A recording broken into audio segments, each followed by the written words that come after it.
Okay, so ano ba yun? Ah,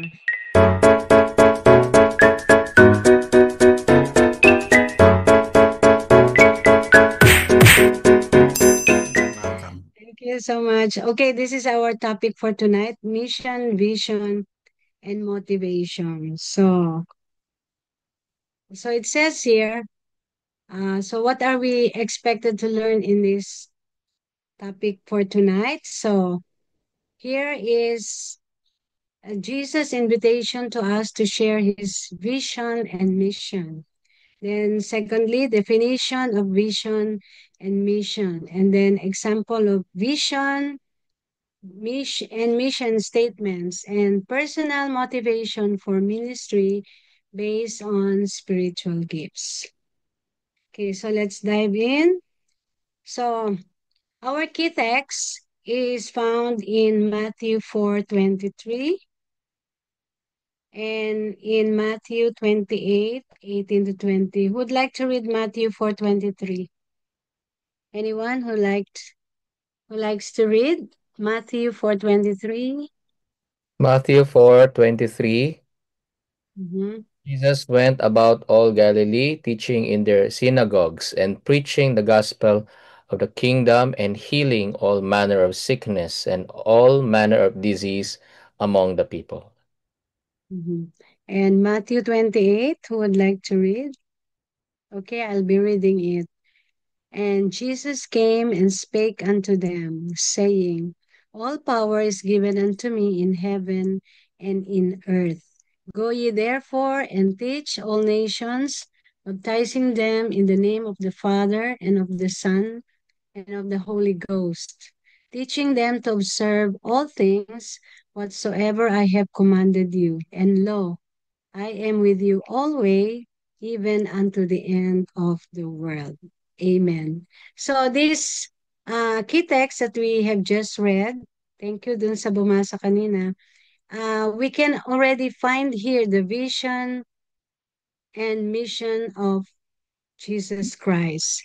So this is our topic today. We will be uh, discussing what are the visions and mission of Jesus Christ when he was still here on earth. So there's also uh, here from the spirit of prophecy, it says here in Luke 4:16 to 19, standing but a step from his heavenly throne, Christ gave the commission to his disciple, and power is given unto me in heaven and in earth. And I know we all know the Great Commission that I have just read in Matthew 28:18 to 19, which is go ye into all the world. And we are commissioned to go into the world and preach the gospel to every creature. And also in Mark 16:15, it says there, again and again the words were repeated that the disciples might grasp their significance. Upon all the inhabitants of the earth, high and low, rich and poor, was the light of heaven to shine in clear, strong rays. The disciples were to be co-laborers with their Redeemer in the work of saving the world. So we can see from these writings that Jesus, he doesn't want to just do the work alone. He wanted us to join him in spreading this the good news of salvation to all the inhabitants of the earth. So, nung kinomission niya yung kanyang disciples, it doesn't mean that only the disciples were commissioned to go on, not only the pastors, but all of us who are children of God are all commissioned to go and to share this good news, the gospel, the good news of salvation to everyone we meet. So that is what was said in this writings of Ellen G. White about vision and mission. Okay, Let us define what is vision. Oh, I could have asked you first before I have shown you. So, in the Cambridge Dictionary, vision was defined as the ability to imagine how something could develop in the future, or the ideas that come from imagining in this way. So, in other words, vision is a big picture or perception made of inspiration and imagination. I know we all have experience having this vision, having visions. I know we all have visions in our lives, or what we would like to be in the future, or what we would like to accomplish in the future. So this is what you call vision. You are looking forward in the future of something that you can have, and you have this kind of vision because you are you are inspired of the things that you are doing. That's why you have in your mind, oh, this vision that someday in the future I would like to accomplish this, to have this one. So you are already uh visualizing what you wanted to have in the future. So, in harmony with Bible revelation, so we as Seventh day Adventists see as the climax of God's plan. So, this is God's vision for each one of us.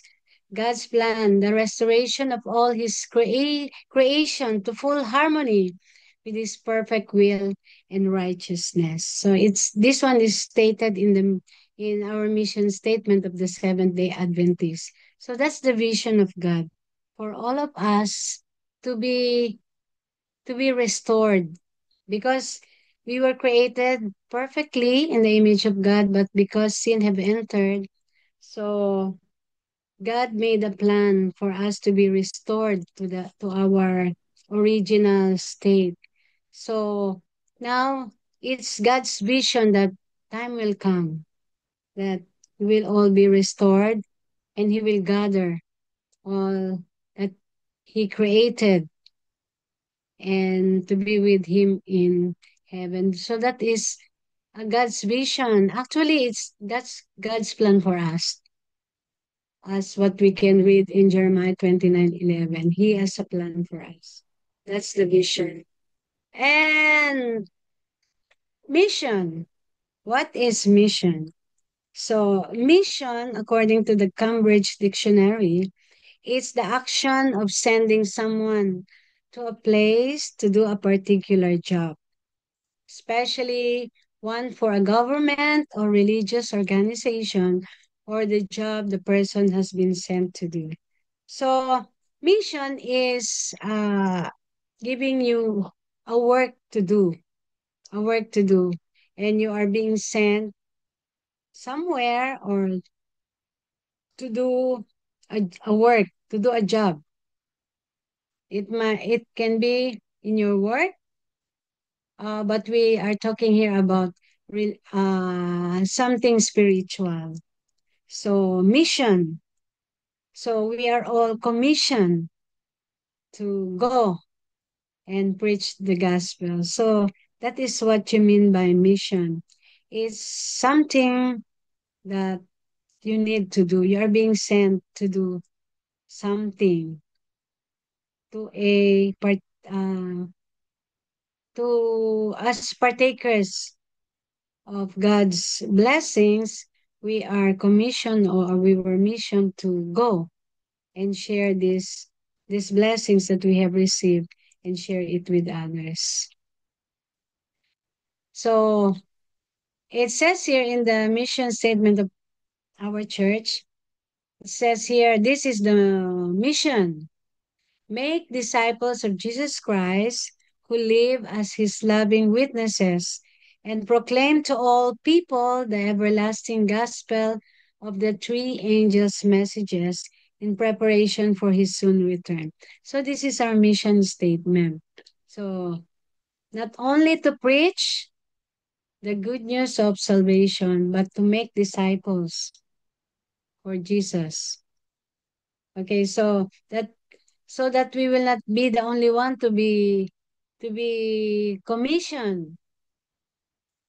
All those who have accepted Jesus Christ, they can also join and do the mission to make disciples for Jesus Christ.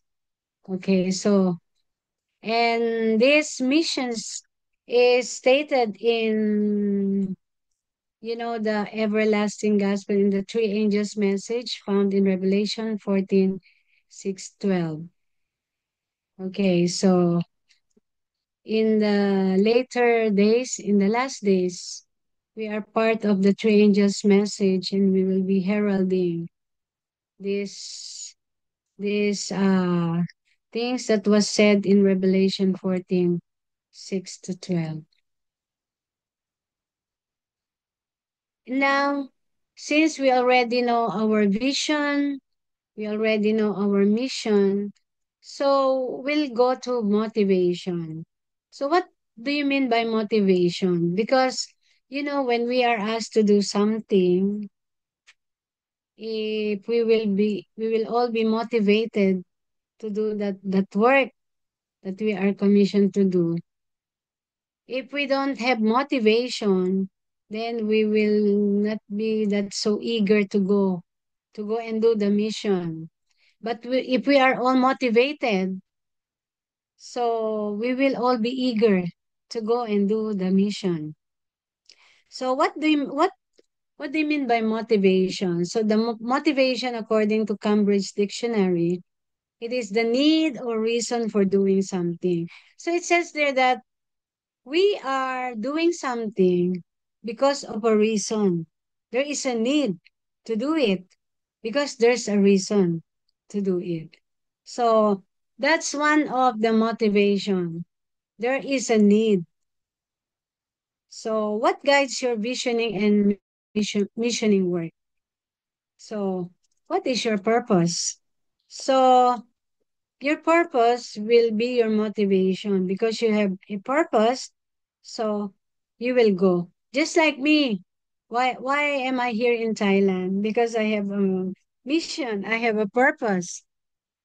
I'm not that young anymore, but still I'm teaching here in Thailand because I still have a purpose, I still have a mission to do. So likewise, in in doing God's work, we are doing it because there is a need, because there's a mission, and there is a reason. Because we don't only want us to be saved, but we also want others to be saved too and to know about Jesus. So the answers to this question should be a consequence of your relationship with Jesus Christ and the spiritual gifts with which He has entrusted you. So I will be discussing this to you later on. So the answer to the question, what motivates you to do the mission? So it says here, our relationship with Jesus Christ is also one of the motivation.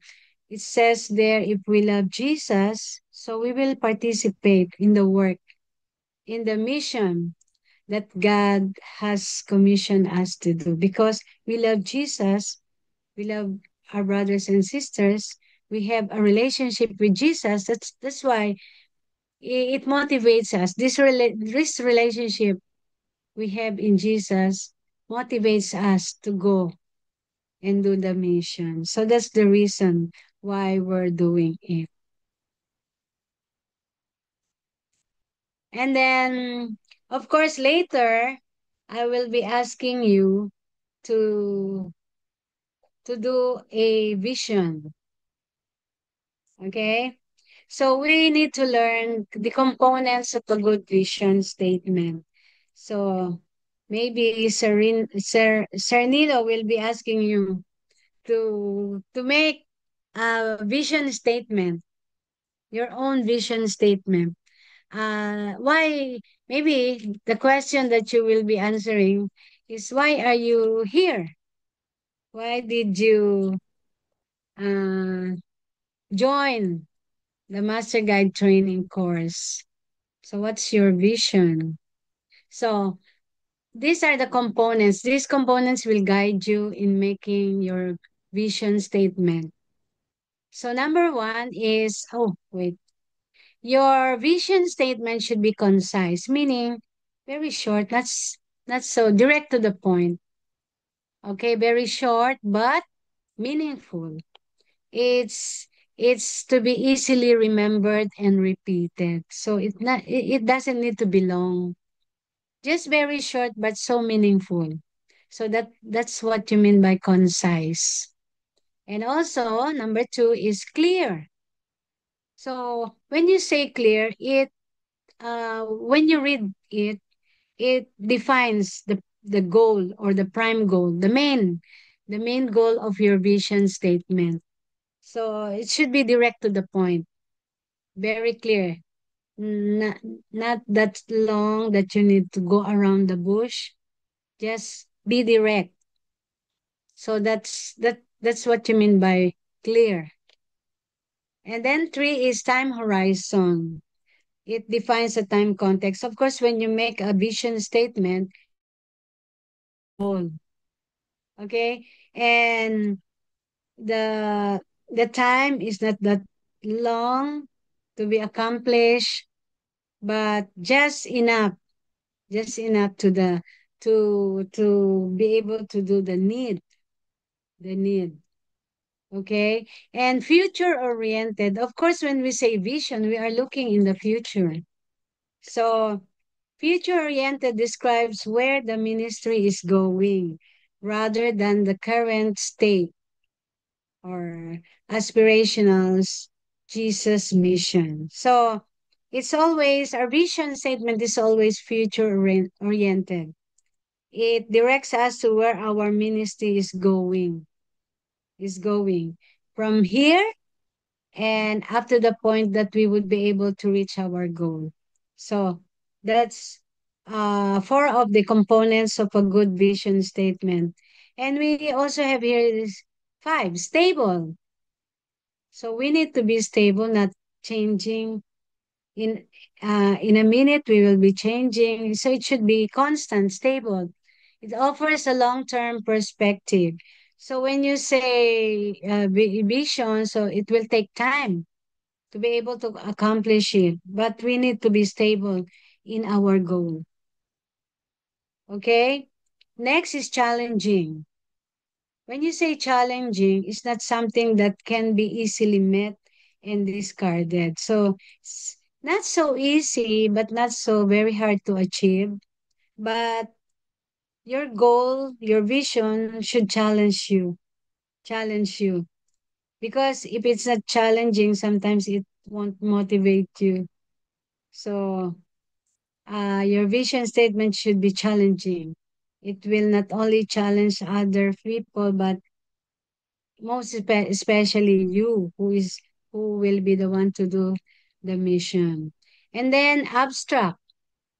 So it's general enough to encompass all the club's interests and strategic direction. So we need to make sure that it will uh, encompass or include the club's interest and the strategic direction is going to your goal in the future. And of course, our vision statement should be inspiring. That when other people will read our vision statement, they will also be inspired. So inspiring. So when other members will read it, it will motivate them, not only members and staff. And it is something that they will be eager to to see what will be the result. So these are the eight components of a good vision statement. Okay? We need to know our mission, our vision, our mission, our goal. So if we know our goal, so we can already have in mind what you wanted to have in the future. So that will be your vision. So siguro ang may dagdag lang natin dito is prayer, and guidance of the Holy Spirit as we make our vision statement. No. Oh, here. This is Jesus' mission. So let's look at this mission. It says here, so he came to Nazareth. You know, when Jesus came here on earth, he was in heaven and he came down here on earth. And why did he come here on earth? Because Jesus has a mission. So what was the mission of Jesus when he came here on earth? So it says here, when he was already here, so he came to Nazareth where he had been brought up. And as his custom was, he went into the synagogue on the Sabbath day and stood up to read. And he was handed the book of the prophet Isaiah. And when he had opened the book, he found the place where it was written, "The Spirit of the Lord is upon me, because he has anointed me to preach the gospel to the poor." So that's one of his mission, to preach the gospel to the poor. He was sent, he has sent me, or who is he? God. He has sent me to heal the brokenhearted. So another mission, to heal the brokenhearted, to proclaim liberty to the captives. Number 3. And number 4, to recover and recovery of sight to the blind. To set at liberty those who are oppressed and to proclaim the acceptable year of the Lord. So these are Jesus' missions when he came here on earth. Actually, this mission is in the song He's Able. You know the song He's Able? He's able, He's able. He heals the broken-hearted and set the captives free. He made the lame to walk again and causes the blind to see. That's why he's able. So if you happen to forget Jesus' mission when he came here on earth, you just sing the song He's Able, and you will always remember the mission of Jesus. So now we are all followers of Jesus. We are all followers of God. What then is our mission? What then is our mission? So can we heal the can we preach the gospel to the poor? Yes. Yes. But can we heal the brokenhearted? Yes. Can we proclaim liberty to the captives? Yes. Oh, can we give recovery to those who are blind? I think we cannot do that. Oh, but symbolically, yes. They are blind to know the truth, to see the truth, and we can open their eyes to the truth in the Word of God, to set at liberty those who are oppressed. So we can give hope by sharing the Word of God. Okay, so it was always said that our great example is always Jesus Christ. So whatever He started here on earth, when He commissioned us, He is just asking us to continue the work that He has started here when He came here on earth. So we are all co-laborers of Christ. And this Jesus' mission is also our mission. So Jesus stood before the people as a living expositor of the prophecies concerning himself. So he lived the word. And likewise, we as followers of Christ, we need also to shine. Yeah? Let your light so shine before men, so that others may see your good works and glorify your Father who is in heaven. So let us live the truth. So that is what Jesus have exampled us when he was here on earth. And that is our mission. Okay, so what's the motivation? So what moves us to do the work? Of course, if we are not motivated, then we will not be so eager to go and do the mission. But because there is something that motivates us, so we are so eager to do the mission. So in here it says Jesus' vision and mission motivates us to compassion and action. So when we come to know the mission of Jesus, then it also motivates us to go and do the mission. And as we do this, we are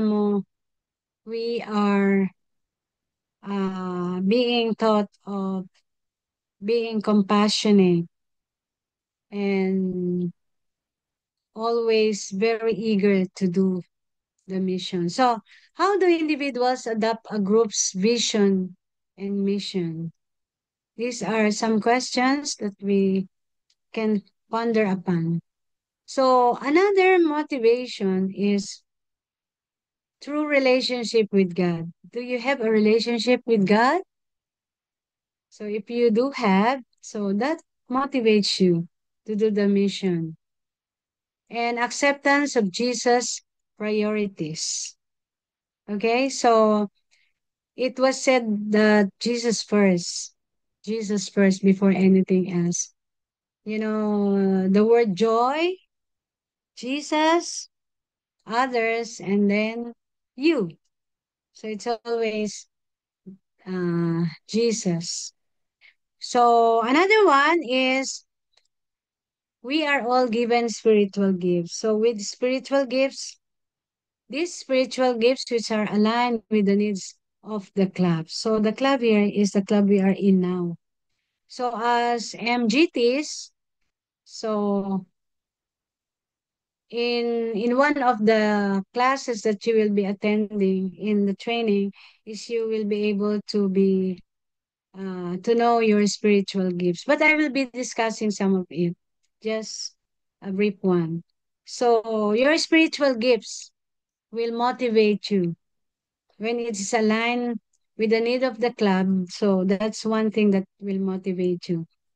Concern for children and the desire to provide them with opportunities. We all know that Pathfinder Club Ministry is there to train. This is part of the training for children from childhood until uh, youth, adulthood. So it's all about training. Training for what? Training for to do the work that God has given us to do, the mission that has given us to do. So if we love our children, or if we can see little boys and girls, or we wanted them to be guided. So we are here to train them for leadership. And based on motivation through the desire of club members to belong within a club. So these are the things that will motivate us to do the mission, whatever mission or vision that we have in mind. So these things will motivate us to accomplish our vision and our mission. So it says here, mentoring young people within a club. So that's our work. That's our job. Actually, MGTs, my mentor is Sir Nilo. You know, he was the one who really inspired me and motivated me to join the Pathfinder Club Ministry. I'm working in one of the schools in the Philippines, and I invited him to share in the school this Pathfinder Club Ministry. So he motivated us. So because of his motivation, now I am now a master guide by God's grace and through the mentoring of Sir Nilo. He was the one who's making me active in this ministry. Whenever he has some things to do. So he will always invite me to join. So I'm really being motivated by Sir Nilo. So I consider him as one of my mentors, why I am now here. So as you mentor young people within the club, so this one, personal interest, because you not if somebody will invite you and you're not interested, of course you will not be joining. But because you have the interest, so you have joined. So enthusiasm, small feasible job descriptions, respect for time constraints, and spiritual gifts for the task. So when we went mentor young people in the club that we are going to handle, so you need to remember these things. Okay? So next is about discovering spiritual gifts. Okay. Uh, do you believe that all of us are given gifts? Because, when in the church, when you ask our brothers and sisters to do a task in the church, so they will always tell you, oh, can you just give it to others? Because I don't know that. I don't know how to do that. But I believe all of us are given gifts, are all given gifts. Kaya lang hindi natin nai-align yung gifts natin. Kaya sometimes we are not motivated to participate. But if we will be able to discover our spiritual gifts, then that thing will motivate us to do the work. When I was baptized, the pastor who gave me the Bible studies, Pastor Shelito Gabuco, he he told me, I know, Emmeline, you still don't know what's your spiritual gift. But for you to be able to discover your spiritual gift is this. Whenever you will be given a part in the church, for example, you will be asked to give an opening prayer, you will be asked to sing, you will be asked to give a short message, or you will be asked to teach, and you accept all of it. And as you do the work, then you will be discovering what are the gifts that God have given you. So this is one way of discovering your spiritual gifts. And it also says here spiritual preparation through earnest prayer prompted by the Holy Spirit. When you are so eager to do a certain work that you don't know that, do I have that gift? I want to teach, but I'm thinking, do I have that gift? So, even though you don't have that gift, but if you will earnestly pray for that gift to be for that for you to have that gift, is to ask earnestly in prayer, Lord, I really wanted to be in the teaching ministry, but I don't know if I have this gift. I pray that you will give me the wisdom, this gift, so I'm really inspired to teach. So if that will be your prayer, I think God will answer this kind of prayer, because it's for God's work, it's for the glory of God and not for our own glory. And then asking daily for the baptism of the Holy Spirit.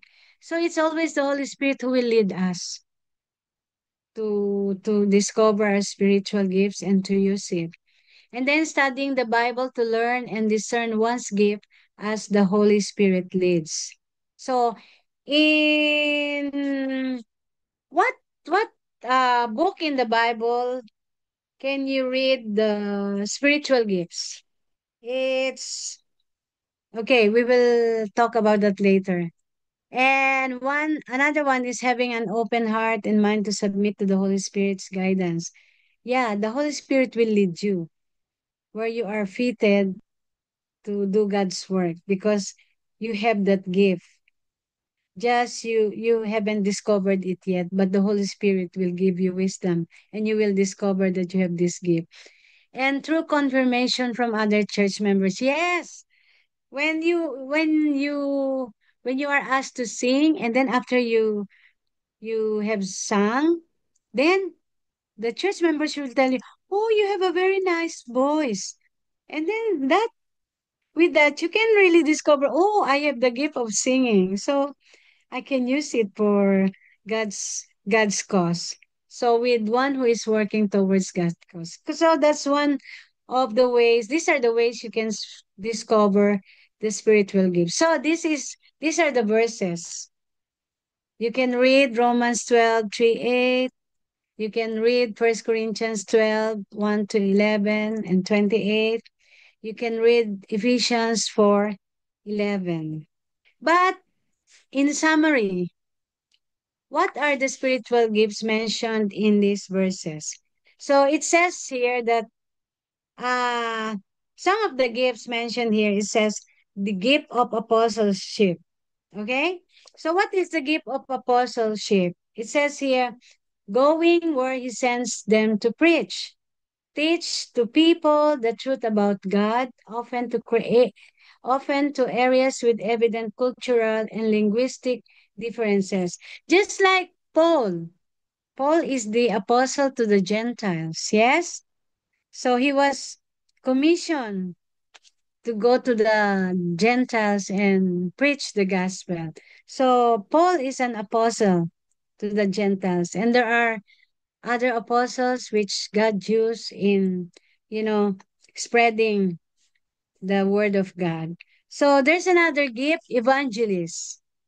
So uh, this gift is sharing the gospel with unbelievers such that men and women became Jesus disciples and responsible church members. So evangelist is you are sharing the gospel, the word of God.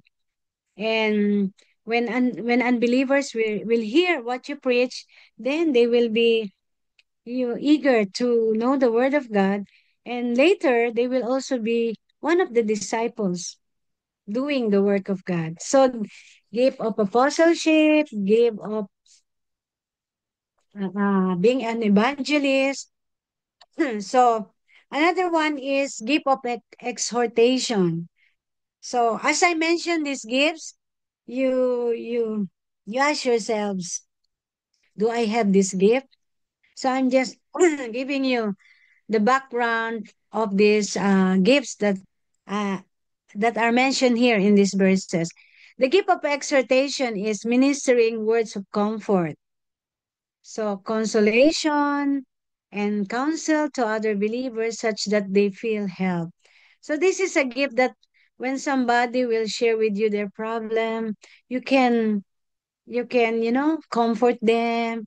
You can give, uh, what you call that, guidance, counsel, so that they will their minds will be clear. So if you can do this, then you have the gift of exhortation. And then another one is the gift of giving. Is the gift of giving. This is contributing their material resources to the ministry of the Lord liberally and cheerfully. There are brothers and sisters who are givers. They were really blessed by God, and because they are givers, they wanted to share the blessings that they have received from God. So if you have this gift, so you're a giver. Another one is gift of leadership. So I think all those who are aspired to be master guides, you have the gift of leadership, because being in the Pathfinder Club ministry is all about leadership. So the leadership is directing and inspiring others to minister effectively, and is exercised with the attitude of humility. So that is leadership, gift of leadership. And then later I will be asking you one by one, what do you think is your gift? Next is prophecy. So prophecy is you have received something and then communicating it. This message. Ellen G. White, she is our prophetess. And she has this gift. She was given this gift. And she has received messages from God. And now he is communicating it to us through the books that she has written. So that's the gift of prophecy, so that hearers will be challenged to consider and respond in faith. Okay, so that's the gift of prophecy. Next is teaching. So I am a teacher, so I think I have this gift of teaching. So it says here, what is the gift of teaching? It's instructing and communicating God's word effectively. So, yeah, maybe I have this gift because I am one of the Sabbath school teachers. I'm handling the international class. So, God, I'm very blessed that God has given me this gift of teaching. Another one is the gift of faith. Okay, so what is faith? Believing in His word of promise and demonstrating confidence, inspiring other believers to accept and act on God's will and purposes. Have you met some people who really have this strong faith and showing this faith to others, your faith in God to others? It really inspire others. Oh, I'm so inspired by your faith. Because sometimes we lose faith when there are challenges, we lose faith. But there are people who still have this strong faith that they will still go on, even though there are obstructions along the way, there are challenges. But because he has faith, then he will go on and do the work because they have faith that God is with them. Next is the gift of healing. Okay, so it's serving as healing mediators for God to cure illness and restore health. Their service might be apart from the use of natural or medical professional means. So sometimes we have brothers and sisters who are very good in healing. They are using, we have a lot other methods of healing, water therapy, herbal therapy, this natural healing. So we have some brothers and sisters who are very good in this.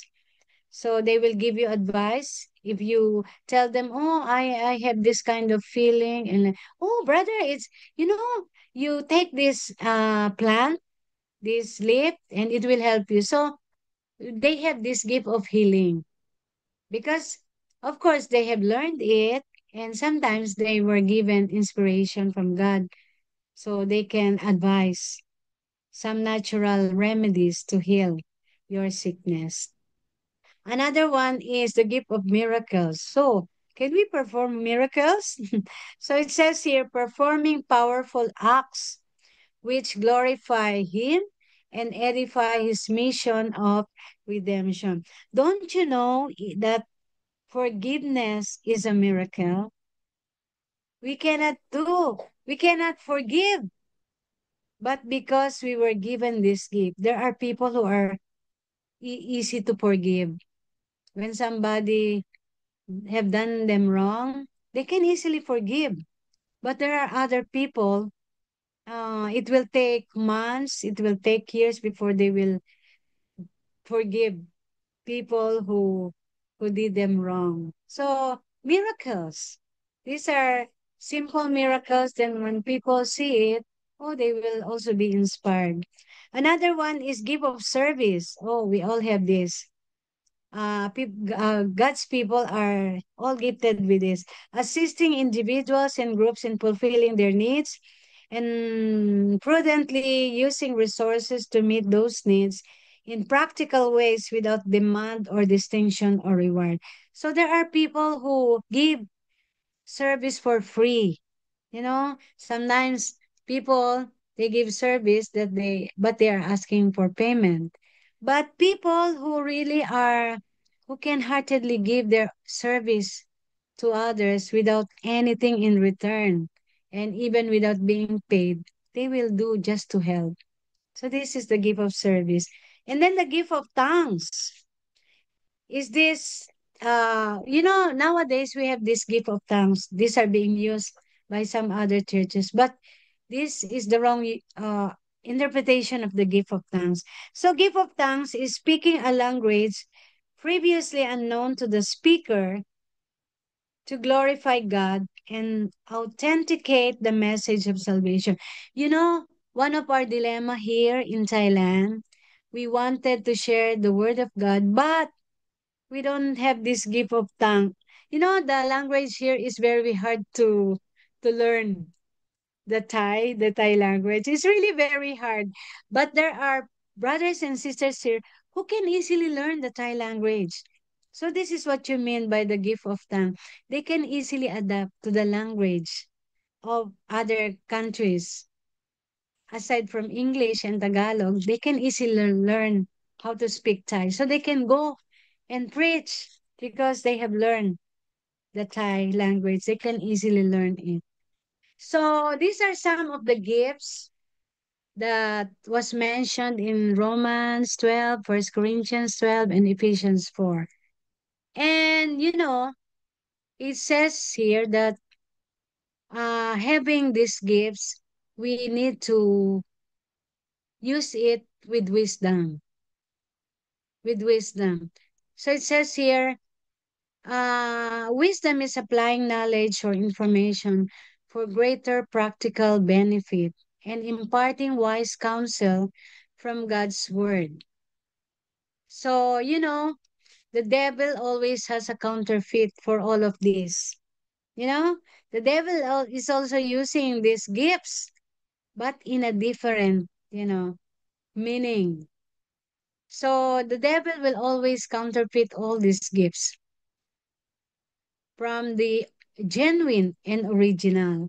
Counterfeit gifts are often associated with the more visible, uh, such as, performing miracles. There are churches, Pentecostal, they are performing miracles, healings, but we don't know from what spirit it came from. So we need to have wisdom.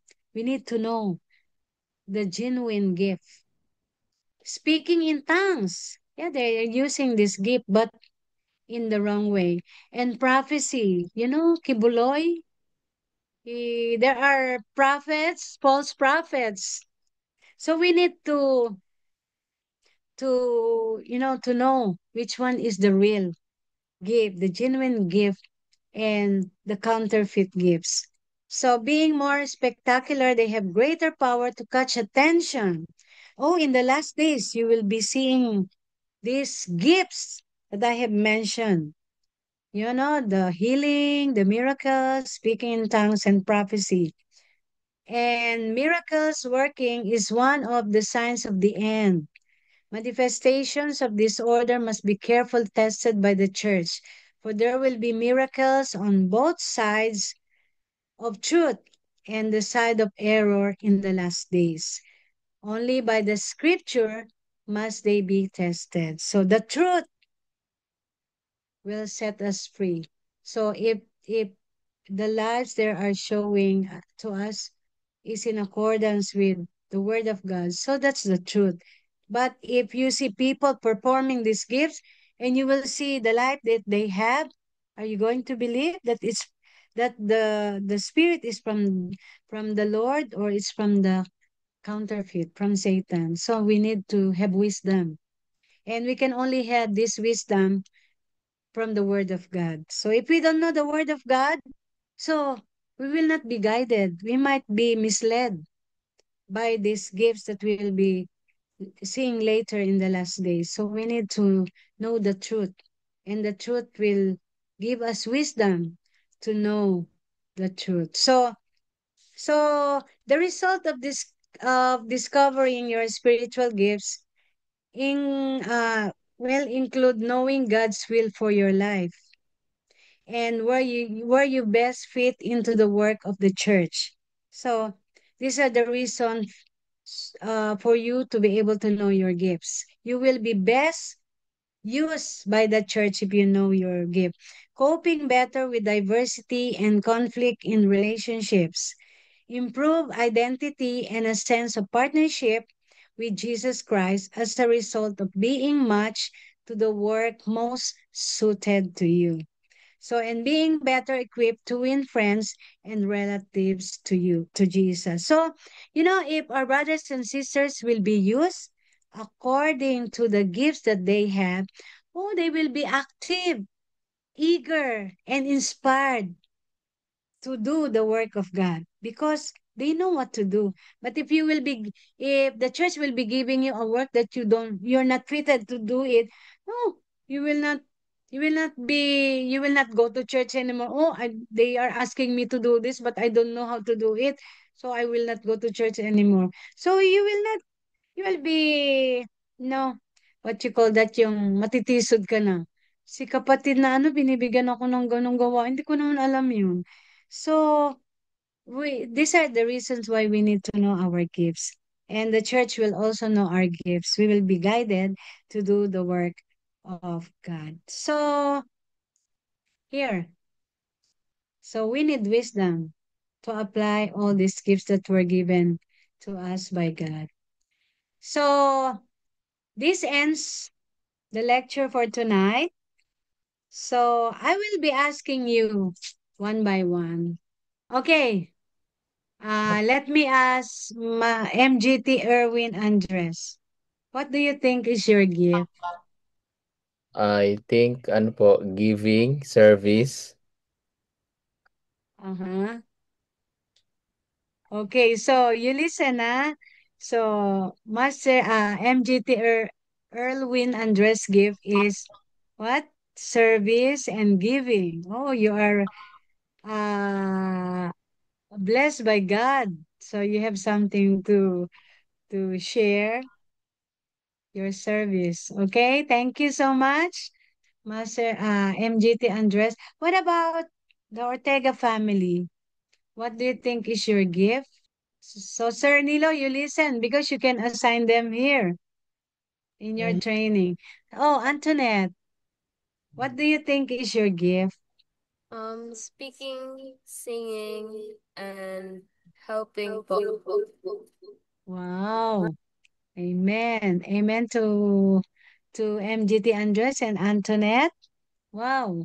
You you will be fully used by the church. Okay? Thank you. And MGT Lian Andres. Sa akin po ay encouragement, giving, and music din po. Oh, singer pala si sister. Thank you. Praise God for that. And what about, who is this? Justina Calzas? Ano po kaya ang inyong gift? Kaya? Studies po, Oh, amen. Bible study. sharing Okay. the truth. Okay, sharing the truth in Bible study. Okay, thank you po. Thank you. What about Master Guy Joel Calzas? Oh, anak niyo po si Joel. Okay. Oh, MGT Joel, ano kaya yung gift mo na ma-share mo sa church at sa ating Pathfinder Club Ministry? Ano po kaya ang inyong gift? Helps po and hospitality. Oh, okay. Praise God. Thank you po. MGT Alma Palaraw, ano Yes, kaya ang nandiyan gift po. mo? Apo, yun ako po, ano po, exhortation, leadership, teaching, and healing. Pero Wow, mainly po, exhortation po, ma'am. wow, praise God. Po. Maraming ma-share si Sister Alma sa church. Thank you. So, thank you all for sharing your gift. And I hope we will all be motivated to use that gift for the glory of God sa ating Pathfinder Club Ministry at sa ating mga respective churches. And God will be honored and He will be happy that we are all being used to do the mission that He has given us. And we have our vision in the future. Knowledge po, ma'am. Okay, that ends my lecture. Thank you so much. And may God bless your training. Okay, thank you And very God much. bless your training. Wonderful sharing of message about vision, mission, and motivation. This is all about the leadership and growth and full of wisdom that is connected to the program. So Here tonight, we would like to give you the certificate of acknowledgement or certificate of appreciation, but only we cannot print here, but I will send you the record and then you will print there in your place and then put it on your portfolio as a souvenir. And tokens is someday if we meet again. Okay. Yes. Please read the citation, Master Guide Trainee Erwin Andres as our elder in the Santa Rosa Laguna. The citation reads, Garden Villas Seventh-day Adventist Church, Vanguard's Pathfinder Club, Certificate of Appreciation. The certificate is presented to Master Guide Emeline O. Pacardo in grateful recognition of your invaluable contribution as resource person for our Pathfinder Adventure Basic Staff Training on the topic Leadership, Identity, and Growth or Wisdom, Vision, Mission, Motivation, conducted via Zoom platform on September 16, 2025. Your time, expertise, and dedication have significantly enriched the training and inspired the participants toward Christ-centered leadership with vision, mission, and motivation for God's work. Given this 16th day of September 2025. Signed, Joel V. Calzas, Adventist Youth Ministries Leader, Erwin Andres, Club Director, Church Head Elder, and Pastor Aaron Ferdinand R. Robles, our District Pastor. Thank you very much po, MG Emeline.